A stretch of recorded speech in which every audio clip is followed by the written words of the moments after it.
Bart a effrayé le principal avec un pistolet à eau. De l'eau sucrée, mais pourquoi quelqu'un me...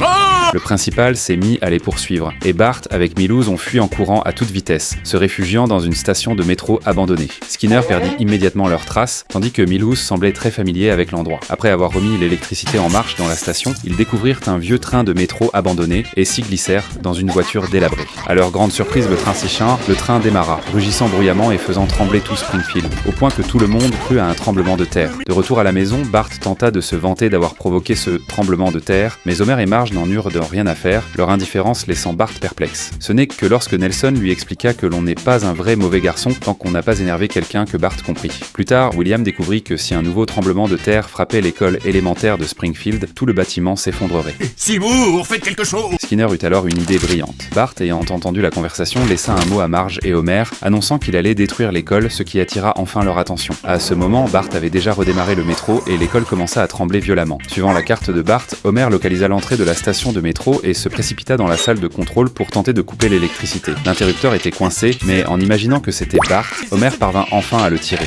Le métro hors de contrôle s'arrêta finalement. Skinner brandit fièrement le drapeau de l'école pour célébrer, mais le mât se brisa soudainement, écrasant complètement l'école élémentaire de Springfield. Bart réussit enfin à mettre Homer et Marge en colère, ce qui le rendit extrêmement heureux. Merci.